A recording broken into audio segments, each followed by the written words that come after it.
Welcome to the Neon Noise Podcast, your home for learning ways to attract more traffic to your website, generate more leads, convert more leads into customers, and build stronger relationships with your customers. And now, your hosts, Justin Johnson and Ken Franzen. Hey, Neon Noise Nation. This is the Neon Noise Podcast, where we decode marketing and sales topics to help you grow your business.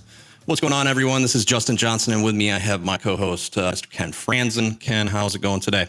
Things are going great today, Justin. It is a almost 90-degree day here in, I would call it, late September. Wow. And I think there's records being set up here in the southeast Michigan, northwest Ohio area for temperature. I think that was into a Detroit radio station where we blew, I think it was something from the 1800s out of the water as far as temperature-wise goes. So it's very warm here, at least for a couple days, and then the coldness will start settling in, so we'll enjoy it while we have it. I'm looking forward to hearing from our featured guest today. We will be speaking with Ed Bennett. He is a former director of web and communications technology at the University of Maryland Medical System. Ed is known for being a generous member of the healthcare community, offering counsel and support to social media newcomers and experts alike. He built the hospital social network list, which is now an industry reference. Now a consultant that works with healthcare systems vendors and other healthcare organizations to develop business strategies for patient and client success. Ed, it's good to have you on today. Welcome to Neon Noise. Well, thank you, Justin. I appreciate the opportunity to be on the podcast and to have a good conversation. Absolutely. Do me a favor and fill in the blanks on anything that I may have missed and share with us a little bit of detail about your background. I started helping companies with their first website and quickly realized that as while I enjoyed building websites, that's always fun. I really enjoyed the process of helping the companies figure out how to use web at a strategic level. What are the different types of things that they could be doing with web technology, this new thing called email, things of that nature that would really impact their business in a positive way. And then I learned very quickly how to help guide them through the stuff that was important and help them figure out how to ignore the stuff that was getting a lot of a buzz, but really didn't matter to their business. And in 1999, I joined the University of Maryland Medical System and basically built their digital program, their website, and then lots of things that were first in the industry. It was the first hospital to do paid search. We were the first hospital to have a app about 6 months after the iPhone was launched. We were one of the first hospitals to be on Facebook and Twitter and start using social media platforms. So a lot of experience on that side of the fence over a course of about 17 years of building digital programs, managing them, and of course working with lots of vendors, big and small. So I have a lot of experience of what it's like on the other side of the desk there, and I hope that I can help your audience have a little better understanding of what's going on at the hospitals. Ed, your focus is healthcare, and I'm taking that you've chosen this niche for your current business because of your background with that you had there, and it sounds like some of the pioneering efforts that you made as the new things came out, you were quick to adopt. But back up, why healthcare? I mean, the background makes sense, but why continue healthcare? Why not open this up wider to other industries? And then what benefits do you find being focused on a niche market? Well, there's sort of the obvious benefits. This is what I've done for the last 20 years. I have a pretty good network of people. I know a lot of people know of me. It's fairly easy to reach out to folks and get them to return my call. But at a very, very fundamental level, I just like the whole environment of healthcare. It's one of those industries where at its very root, you're helping people. It's a good thing. Bottom line, I like the industry and I like the people in it. Now, if I come across or someone reaches out to me from another industry and I feel that I can help them, I certainly would be open to that. Okay. When you're talking about healthcare systems, hospitals, they're typically very complex organizations. To get in there, let's say I'm a commercial HVAC contractor trying to gain the trust so that maybe I could potentially be a preferred vendor of the healthcare system. What advice could you give listeners on how to begin working with larger organizations like a healthcare system? Yeah, it's tough, and there is no easy, quick way to break into it. The approach that is going to be the most effective is the approach of trying to seek out and build relationships. I also think that there is a pretty clear line between some of the projects that can get approved quickly and some that can't. Uh, every organization is different. I can tell you that the dollar figure that was at my organization was right around $50,000. Anything under that, there were ways of getting a vendor in, setting up a project without going through the full red tape. Anything over that, you had the full RFP process, and you were looking at typically 6 months to a year for a decision to be made. So kind of understanding where those boundaries are might help you figure out what kind of projects are most effective for you to pitch. Sure. So if I were able to establish what that threshold was, what would it be my best interest to establish a relationship with you directly in some capacity? Yes, there are many times will be champions inside the hospital who have a good reputation, who are respected, and who are seen as kind of the leaders inside the hospital and are listened to. And they may not be on the org chart where you expect them to be. And that can be very difficult to sort out from the outside. I typically recommend that if you're targeting a hospital, or this could apply to any other large organization, find the conferences. Those are the kind of folks who are typically or a little bit more on the cutting edge. And I would find I'd look at those folks as maybe ones to reach out to. Okay, great. Now, is there an element of is it connecting on a professional level, or is there still that old school schmoozing, steak dinners, scotch cigars type thing that goes a long way?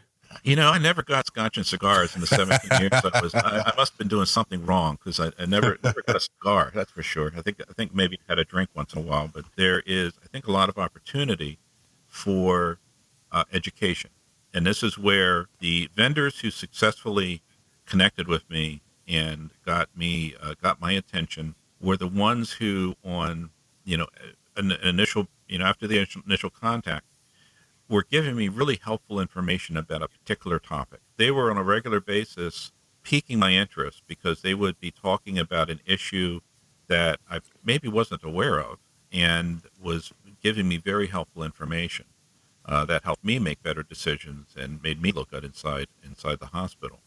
So that kind of knowledge transfer really helps with setting credibility. And there's also the delicate balance of how often do you reach out in the initial stages. For every person, it's different. I had some people that were just very clumsy about it, and were just doing the full marketing pitch as if they were selling me a vacuum cleaner and trying to close the deal. Others came to this recognizing that they may not get any business from me for 2 or 3 years, which is not unusual in healthcare. But they decided that they wanted to invest in this relationship. And for a lot of them, I did business with them, and sometimes faster than 2 or 3 years. Okay. Now, what about this situation with the RFQs or RFPs, depending on which industry you're in? Those are the larger projects. I know that we get presented with those on occasion, and oftentimes we politely decline to bid on it. And the reason that we choose not to is likely because we don't have a pre-existing relationship with someone there at that organization. And maybe it's wrong for me to say this, but I feel like I might be just bid 2 or 3 in their required 3 bid process. And I don't have a snowball's chance at the business unless I present something that is shockingly awesome. I'd say a good percentage of the time, an organization will have a clear leader in mind. But I do have to say that there were many, many times where we had 3 or 4 possible choices, and it really did come down to the RFP and more importantly, the in-person demos before we honed in on the company we wanted to do business with. I think the more that you can take advantage of that discovery phase, typically they're going to call you if they're interested, and and try to get as much background information as you can. The better chances you have that this is a real RFP process, and you have a shot. And that's also the time to cultivate your relationship with the person running the RFP. They usually have rules about what kind of contact you can have, but that's the time to start to really demonstrate your industry knowledge and your ability to give advice and provide feedback and references, etc. That will make you look much more favorably by them. Great advice. It's nice to talk to someone that's been on the opposite side of that process.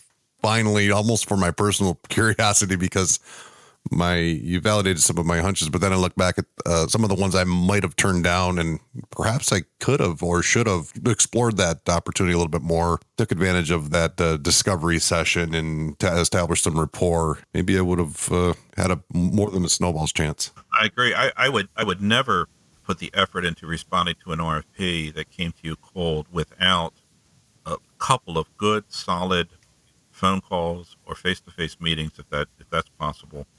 And I'm talking, a good 30 minutes to an hour, a couple of those where you can really drill in to why they're doing this RFP, what's the background, what are the major pain points, what problem are they trying to solve. I mean, there's a dozen questions you could ask that are not covered by the RFP. And that kind of background information is really important and will help you decide whether you feel that it's a good investment of your time or not. As someone who was on the other side, I had several calls like that from vendors that were on the list. I remember one in particular who was very helpful, was very respectful, but we spent a couple of hours in total talking about why we're doing this. And at the end of it, they called me up and said, this has been great, but we don't think we're the right fit, and we're not going to respond to the RFP. I have a lot of respect for that, and I kept them in mind for future projects. Question for you, Ed. What on your website and some of the things that I've read online about you have something called hospital sponsored support groups. What are they?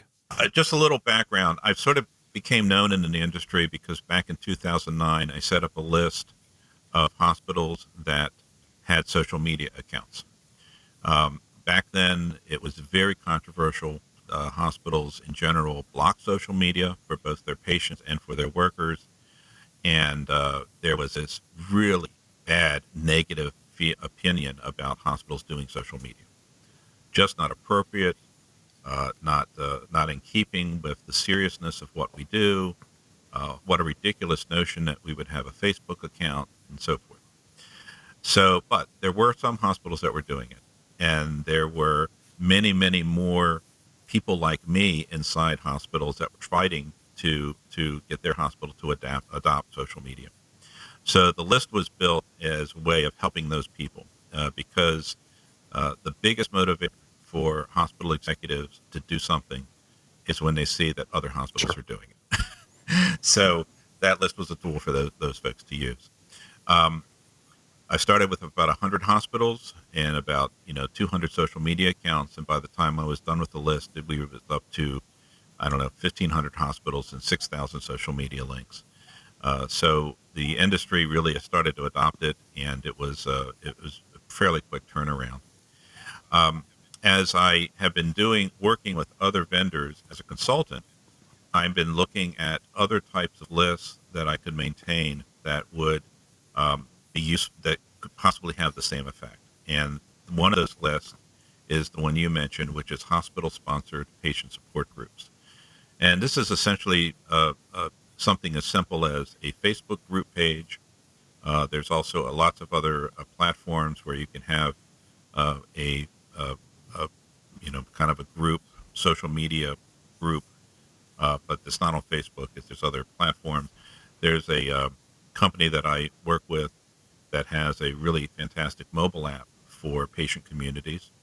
But the unifying factor on everything that's on that list is that the hospital has publicly sponsored the group and is actively supporting it. So they have a clinical person at some level, usually it's a nurse practitioner, sometimes it's a doctor, who is sort of the admin and monitoring the group and stepping in to answer questions and clarify things that come up.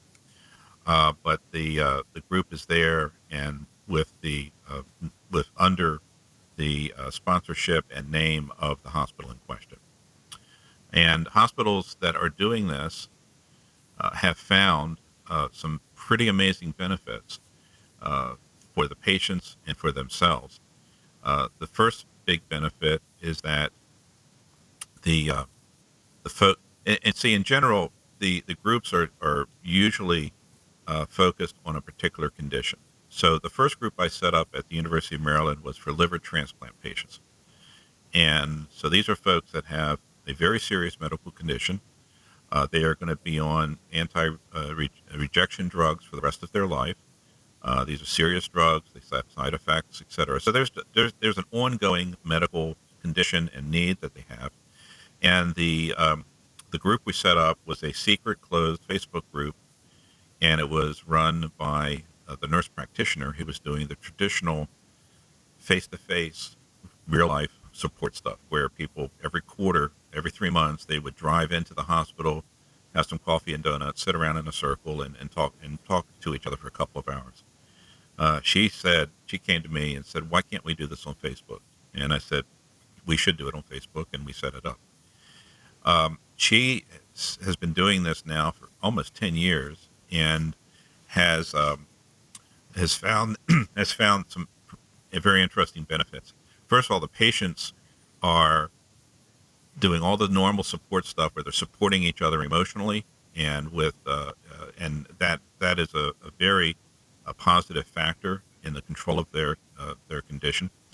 But for her as a clinician, the patients that are active in the support group, when they come in for their regular checkups, arrive fully educated about what's going on. And she also has a good sense of what their particular situation is because she's been active in the social media community.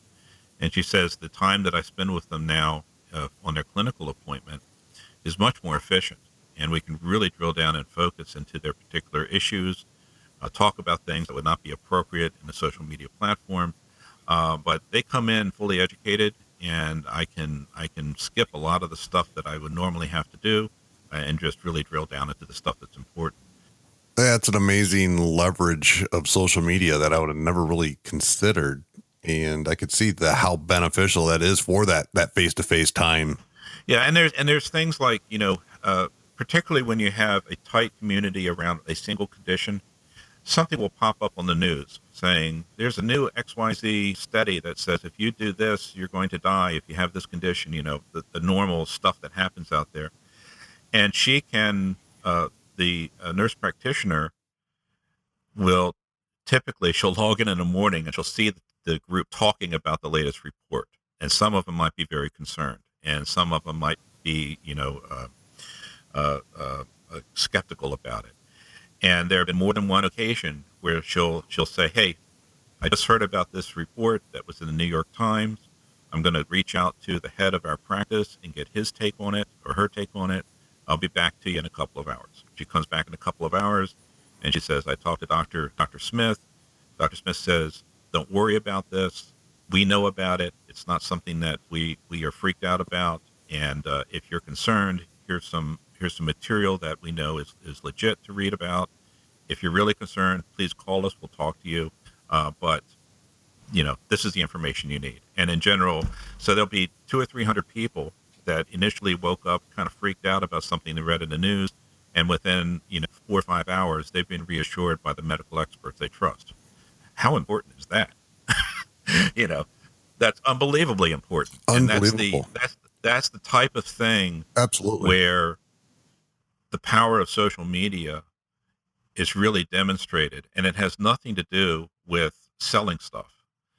It has everything to do about having proper communication tools in place and a in an environment that has already been put in place where there's trust has built up.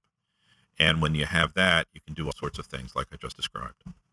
Absolutely. And even think if all 200-300 of those people tried calling in for clarification or fielding that, just the communication, because, yeah, I mean, between the doom news that we're dealing with, where bad news is the only news they report anymore, to have a condition that is then being reported on with something that likely strikes fear through just about anyone, to have that come through, clarification is just for the sake of comfort is paramount. I mean, if you try Googling anything, you have a cough or a sneeze or a sniffle, I mean, if you search hard enough, you're definitely headed to the grave because of all the different advice out there. So as they say on House, it's lupus. Right? So these support groups just sound fantastic. And so I imagine that they're available for an unbelievable or an unknown amount of different types of individuals. Patient support groups have been around since, really the early 90s when email first took off. There was a cancer email list that was populated. What is fairly new is the hospital-sponsored patient support group. And my list has, I think, maybe 25 or so. There's probably another 25 that I haven't found yet. But that's still only 50 out of the tens of thousands of support groups that are out there. So there is a really big opportunity for clinicians to either set up their own group or maybe volunteer to provide clinical background information on an existing group. But lots of opportunity for hospitals to make a difference. Awesome. Now, I think there's another list you have noted. It is your physician transparency list. Yeah, this is kind of my favorite list because it dovetails into web technology and data and advertising, and it sort of brings the whole package together. Everyone's used to Yelp and ratings and the review sites where you can leave feedback and so forth. The hospitals across the country have something called the HCAHPS survey. I can't even pronounce what the whole acronym means, but essentially, if you've ever been treated at a hospital or had an appointment with your doctor who's at a hospital, you will usually get a follow-up survey in the mail, like usually 3 weeks later, where you fill out the survey about your experience, what was in sort of the quality of the service and so forth. And all this data, and then there's some surveys that are done by phone and some where you can do it by email, but they're all asking the same questions. All hospitals by law have to ask the same questions. And this data is pulled together and collated and is actually one of the factors about how much money hospitals get from Medicare and Medicaid. So your satisfaction score, the quality score, your opinion of, all that gets rolled up and can actually impact the bottom line of a hospital in a pretty big way, millions of dollars.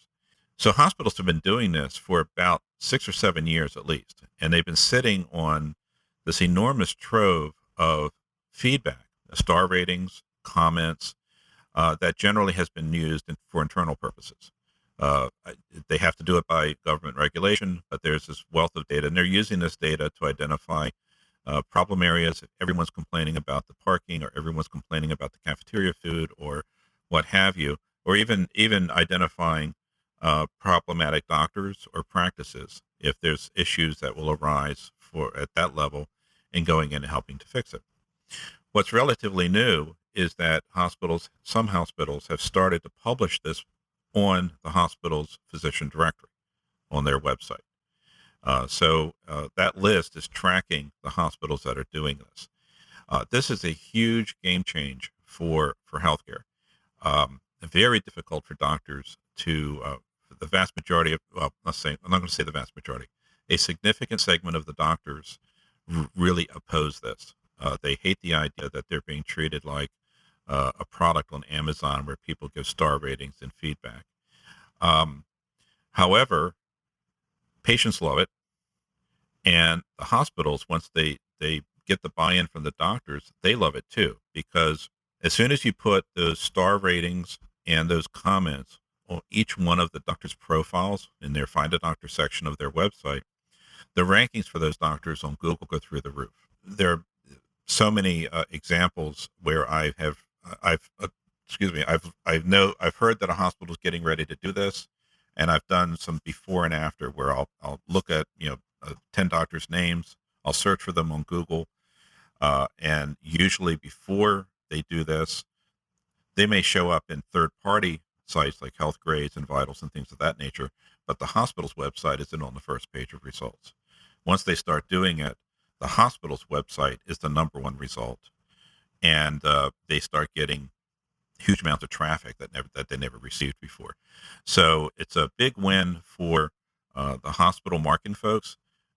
It's actually a big win for the doctors, because the vast majority of doctors and the vast majority of experiences that people have at hospitals are positive. And that's reflected in the data. If you go to my list and you click through and you look at some of the hospitals that are doing it, you'll see that in general, people are very happy with the experience. As an industry, we tend to look at and worry about the negative, and that's the right thing to do. If you're a surgeon or you're a clinical person, you focus on what the bad outcomes could be, make sure that they don't happen, and you're constantly aware of that. But it also is nice to step back a bit and look at the big picture and say, you know what, 98% of the people who rated this doctor gave this doctor between 3.5 and 4 stars, and only 0.2% of them were dissatisfied. That's not an unusual thing, and it's kind of nice to see that when you step back and look at that big picture. You had mentioned that earlier that to get buy-in from the doctors to get to this process. So is that typically something that the hospital has to get them all on board? Because it seems to me that they could just put it out there and say, hey, we're going to allow patients to judge you. So here's the sort of inside scoop about hospital systems. And it's also the inside scoop about the entire United States healthcare system. There is no single system. What there is a collection of hundreds of thousands of small businesses.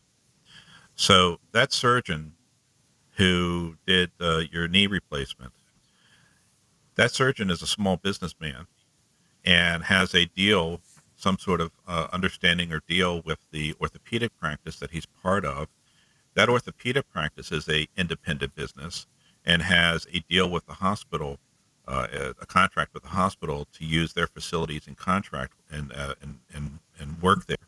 So there's all these small businesses that have sometimes competing business goals, all trying to work under the umbrella of a single hospital system. And that's the type of thing that can really trip you up as an outside businessman, trying to figure out, when I sell something to this person, who am I actually selling it to? There is a trend across the industry for doctors to become employed physicians of a hospital. They get a regular paycheck. They're employed by the hospital. They're not an independent contractor anymore. And so one of the things I would look for when you're a small businessman or any business and you're trying to get a handle on how a hospital is set up, find out what is the percentage of doctors that there who are employed physicians. In general, the higher that percentage, the more like a regular business the hospital is. Because if all of your doctors are employed physicians, then you can make a decision that we're going to do this, and they can't really push back. But they can if they're an independent contractor. Does that make sense? No, that makes absolute sense. And that's some insight that I wasn't aware of. So thank you for sharing that. But even in those cases, the doctors are a very well-respected, important vocal segment. So if, even in the case of employed physicians in this particular situation with the transparency, if enough doctors said, we really hate this, and this is a dissatisfier for us, that could slow things down.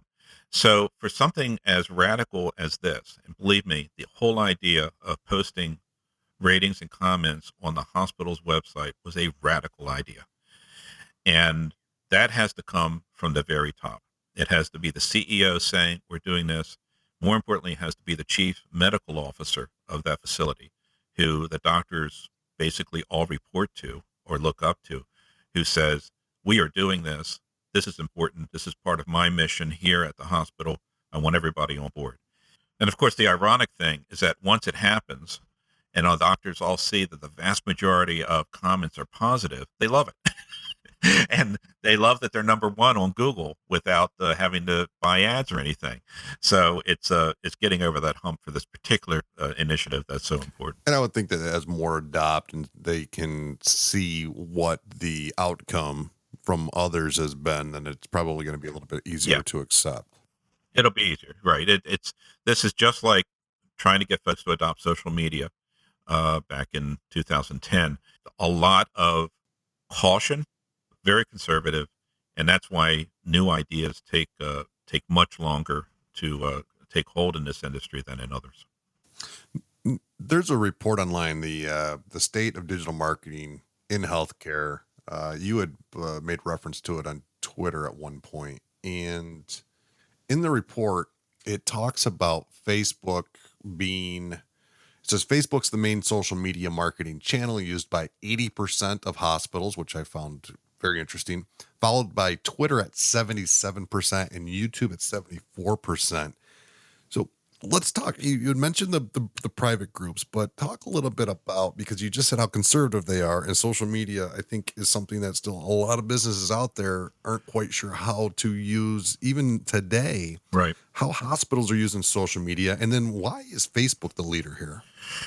Well, it's kind of, the answer to that is pretty straightforward. It's the leader there because it's the leader of social media. I mean, the number of active members on Facebook blows away everything else. I don't have the numbers at my fingertips, but I know if you compare the numbers of active users on Facebook to Twitter, you might wonder why anybody does anything on Twitter. It's Sure. much smaller.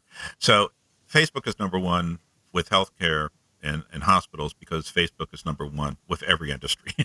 And if you're gonna, and the other part of it is that all hospitals in general have limited budgets to do any of these activities. So if you're going to do it, you better focus on Facebook first. If you've got some resources and time left over, then you can look at some of the other social media platforms. So the answer to that, I think, is pretty straightforward. Sure. So then what are some of the ways that these healthcare systems, hospitals are using these social platforms? I think of like YouTube, and I'm thinking, okay, are they just are they just displaying on YouTube, their YouTube channel, the commercials they air on the local TV stations, or are they specially made segments, videos for YouTube? Okay, let's talk about the big three: Facebook, Twitter, and YouTube. Facebook channels and Facebook pages are now seen as equally important as your own public website, and that's because large majority of folks will, when they say, I want to check out what's the story about this hospital. I think I know I need to go in for some elective surgery. I got to pick which hospital I want to go to. I got to pick a doctor, or I have a doctor, but I want to learn more about the hospital he's sending me to. For a large number of folks, their first thought is, I'll go to Facebook and see what their Facebook page says.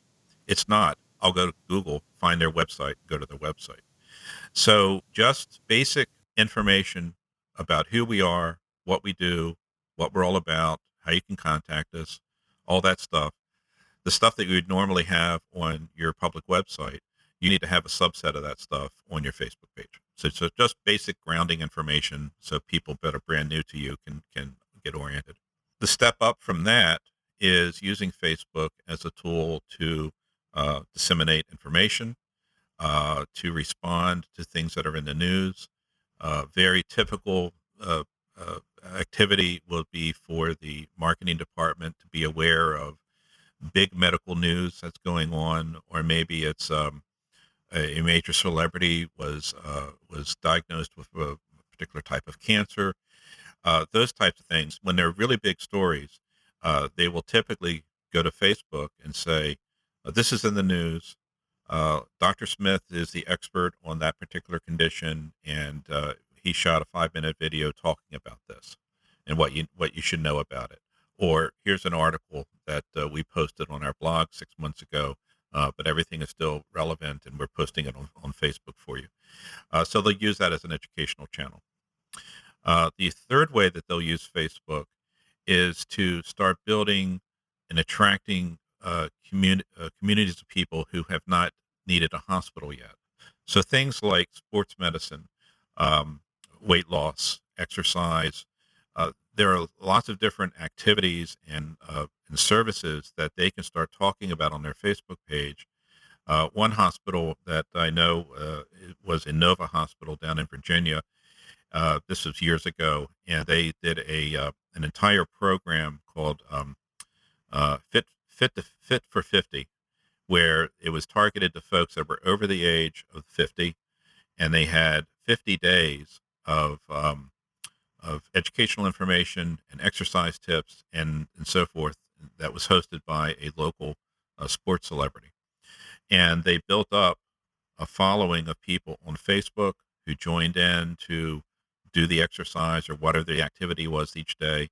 They got their email addresses, and then they tracked these people over the course of about a year and a half, and determined and these were all folks they tracked were all folks who had never been to their hospital before, so brand new people.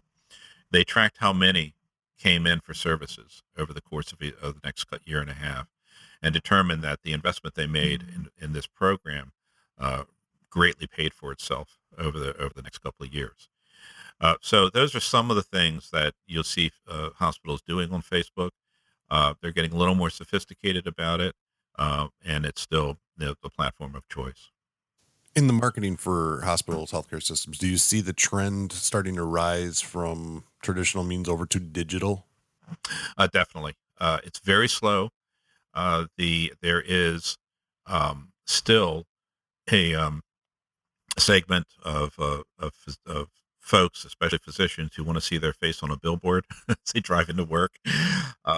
One really good thing about physicians is that they respect data, and so if you can sit down and show with data that the money spent on the billboard to that dedicated 800 number, that no one else, that tracking 800 number brought in X number of patients, the same amount of money brought in 10 times that much when we did it on Facebook or Google AdWords or whatever.